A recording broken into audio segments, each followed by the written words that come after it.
خوش نصیب وہ ہے جو اپنے نصیب پر خوش ہے۔ خوش نصیب انسان نصیحت کے چراغ کی روشنی میں زندگی کی تاریکیوں سے آزاد ہو جاتا ہے۔ والدین کی خدمت جنت کا دروازہ ہے۔ خوش نصیب لوگ اس دروازے کو زندگی میں اور بد نصیب موت کے بعد ڈھونڈنے کی کوشش کرتے ہیں۔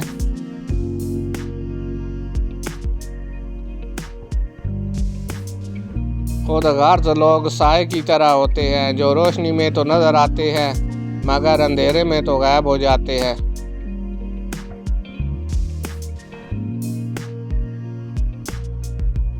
کوئی تمہارا دل دکھائے تو ناراض مت ہونا، کیونکہ قدرت کا قانون ہے جس درخت کا پھل زیادہ میٹھا ہوتا ہے لوگ پتھر بھی اسی کو مارتے ہیں۔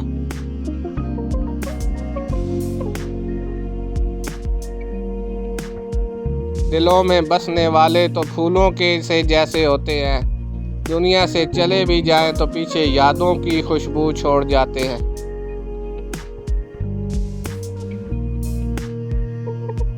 بے حسی کہہ لیں یا ناقدری، مگر انسان نے ہمیشہ اپنے خیر خواہ کو اس کے چلے جانے کے بعد ہی پہچانا ہے۔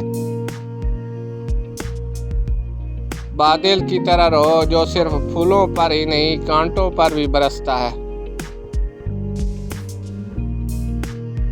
لوگ اکثر نرم لہجوں سے کتنی سخت بات کر جاتے ہیں کہ ان کے لفظوں کی تپش بھولنے میں ایک عمر لگ جاتی ہے۔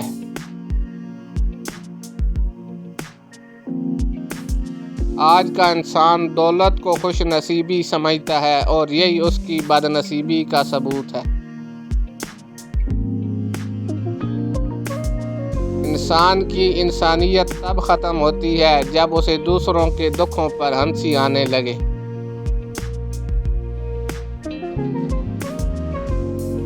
رزق سخاوت میں پوشیدہ ہے اور لوگ اس کو محنت میں تلاش کرتے ہیں۔ ہمیشہ عاجزی اختیار کریں، کیونکہ انسان کی اکڑ رب کی پکڑ پر ختم ہو جاتی ہے۔ کسی کے خلوص اور پیار کو بے وقوفی مت سمجھو، ورنہ کسی دن تم پیار اور خلوص کو تلاش کرو گے اور لوگ تمہیں بے وقوف سمجھیں گے۔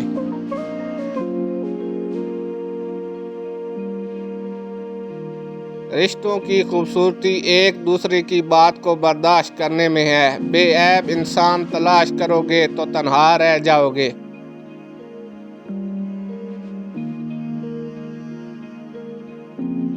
ہر ایک کی سنو اور ہر ایک سے سیکھو، کیونکہ کوئی سب کچھ نہیں جانتا لیکن ہر ایک کچھ نہ کچھ ضرور جانتا ہے۔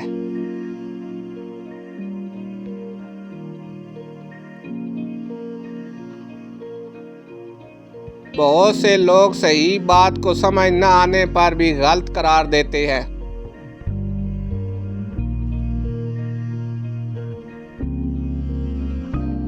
دولت اور چیزوں سے زیادہ پیار نہیں کرنا چاہیے، کیونکہ چیزیں چھن جاتی ہیں۔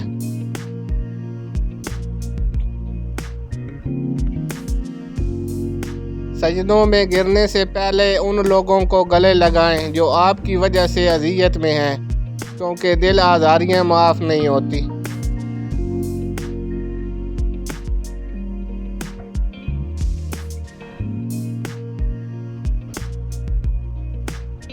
طاقتور کا نقصان کرو گے تو وہ آپ کی دنیا خطرے میں ڈال دے گا، اور کمزور کے ساتھ زیادتی کرو گے تو وہ آپ کی آخرت خطرے میں ڈال دے گا۔